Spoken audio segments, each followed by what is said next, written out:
Good evening. My name is Brian Strauss. I'm a full-time Lowe's employee, and about 6 weeks ago, I enrolled in a class on research, business research and analysis.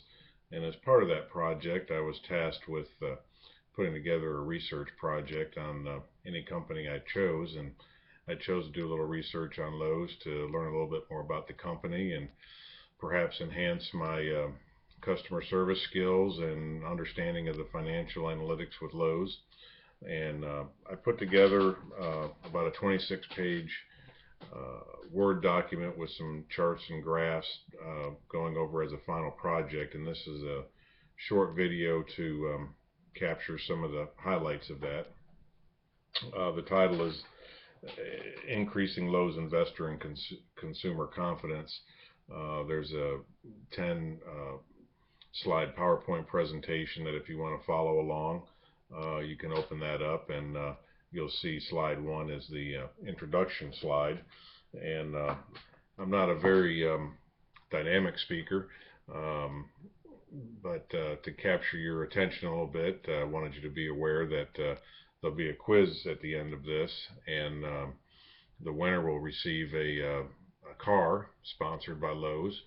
And so pay attention. There'll be a question at the end, and if you're the lucky respondent, you could have a Lowe's car. So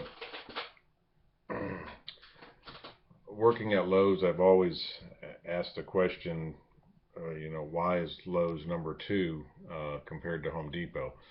Even before I started working at Lowe's about 4 or 5 years ago, I always preferred Lowe's to Home Depot, and I couldn't understand why there seems to be so much more investment activity with Home Depot over Lowe's. So that was the main emphasis of my research project, and it was made up primarily of some thoughts that I had prior to going into the research.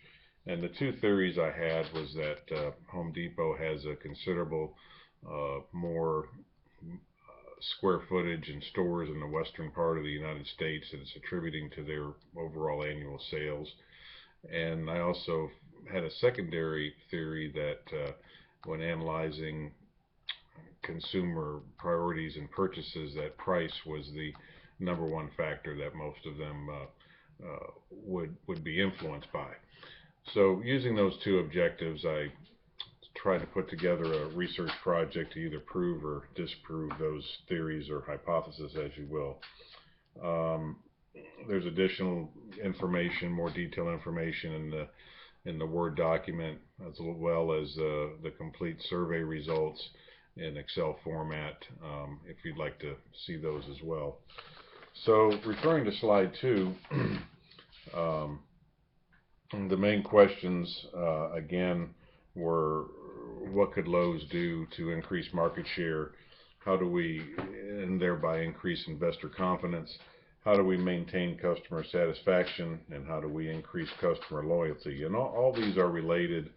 Obviously, if you're performing well, your customer confidence will increase, and that'll be a direct reflection to your bottom line and your annual sales, which will make the investors happy and drive the stock price up. So that was my main goals, was trying to understand some of those impacts.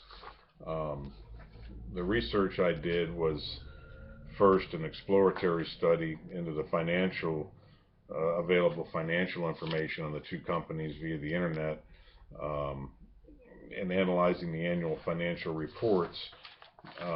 My first theory that Home Depot had a larger Western influence was correct. Home Depot has 2,269 stores compared to Lowe's 1,840. That's a difference of 429 nation worldwide. Home Depot outpaces Lowe's 2-to-1 in square footage in the 5 or 6 states that make up the western United States. That's a huge difference, especially when you consider that 74 of Lowe's 217 stores out there are actually Orchard Park stores, Orchard Park Supply Hardware stores, which are only about 36,000 square foot stores. The average Lowe's is 112,000 square foot. So when you do the math on that, it takes 3 of those Orchard Park stores to make up the square footage of one regular size Lowe's. So looking at those numbers, it's even a bigger spread where Home Depot has more than a 2-to-1 advantage in available retail square footage in the western United States. Um, Also, Home Depot reports that about 4.5% of their annual sales are via the internet, whereas uh, Lowe's has theirs at 2.5%. Um, Home Depot has traditionally done a little bit better in contractor sales. Um, and both of those areas can be huge areas Lowe's can improve on. If you just go to the web and look at the 2 websites, you'll see, at least in my opinion, that Home Depot tends to have a much more user-friendly website. I know from personal experience that Lowe's is trying to improve that, and so hopefully in the near future, that'll be an enhanced website that captures some more of the business. Um, these things are obviously things that management can look at. In 2012, Home Depot was the leader in appliance sales, and that has turned where Lowe's is now the leader in appliance sales. So you can see where some strategic planning and aggressive strategies can turn that around very quickly.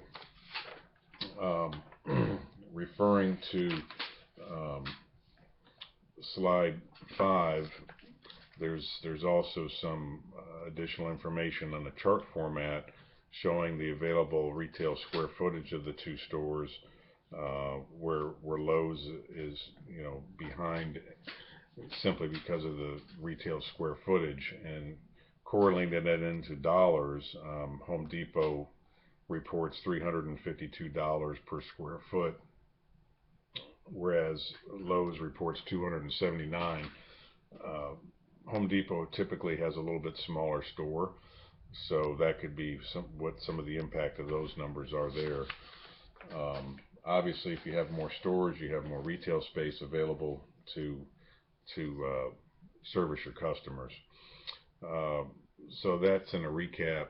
There's a tremendous amount of information that you can analyze in the financial performance of the 2 companies, but I feel that simply doing the math, it's easy to see where if Lowe's had a stronger West Coast presence, it would certainly enhance their annual sales numbers, which could certainly stimulate some investor activity.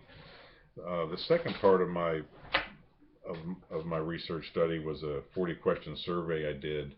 The sample size was very small due to time and financial constraints, but I did have about 16 respondents. If you refer to slide 6, you'll see where the demographics of the people I surveyed. And then if you refer to slide 7, you'll see some of the findings. And it was interesting to me that my second theory was wrong. It is not price that motivates customers primarily. It's customer service. As I sit before you right now, I'm wearing my Lowe's vest and my Lowe's hat. If you come to the Lowe's in Charlotte, you'll see me in this attire. And the one thing, if you can see it, that all of our vests say right here is customer service. So Lowe's recognizes that, and to me it's very important that you treat your customers with respect, you provide them with knowledgeable answers, and get them the products they need and the services they need, and if you do a good job at that, they will return, and then maybe even pay a little bit more for those services. So again, if you look at slide 7, the results. This was a consumer priorities. I had 15 or so questions on the survey. This shows the top 4 responses. Customer service scored a 6.25 out of 7. Price scored a 6.2. Product performance a 6.2.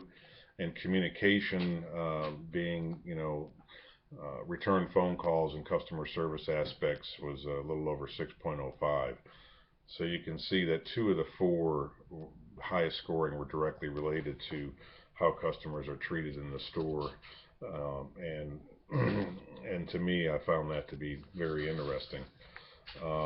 If you look at PowerPoint slide 8, you'll see some additional findings I did on a Likert scale, which was graded from 0 to 5, or from 1 to 5, 1 being strongly disagree and 5 being strongly agree.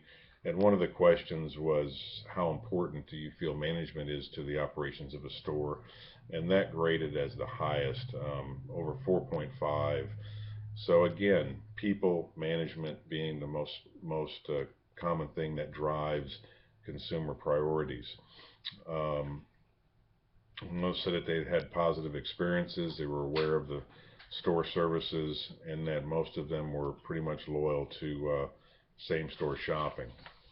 If you look at slide 9, you'll see where 11 of the 16 preferred Lowe's, and 3 of the 16 preferred Home Depot, and 2 had no preference.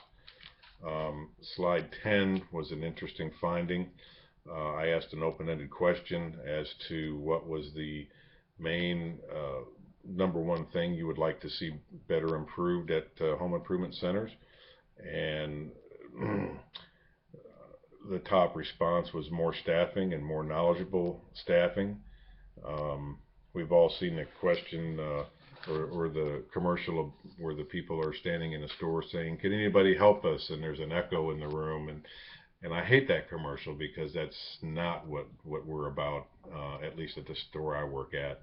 But it was interesting to see that the number one recommendation was more staffing and more knowledgeable staffing and employees, and availability of product ranked up there pretty high as well. So I feel that the management of a store can directly influence the people that work there, and goes a long way in providing a good customer service experience for the shopper.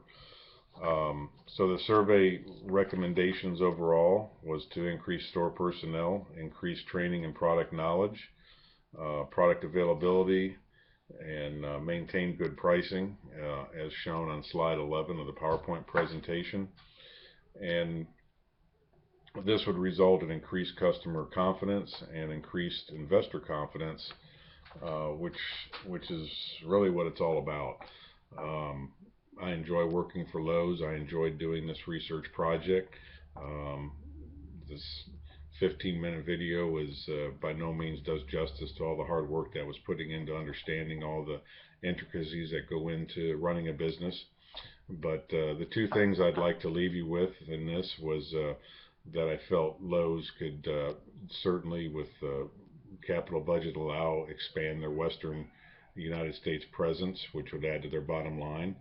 And I feel that they need to maintain customer service satisfaction and have knowledgeable and trained and adequate staff on hand, and that will certainly help down the road, because that is the number one priority to customers, just a bit ahead of price.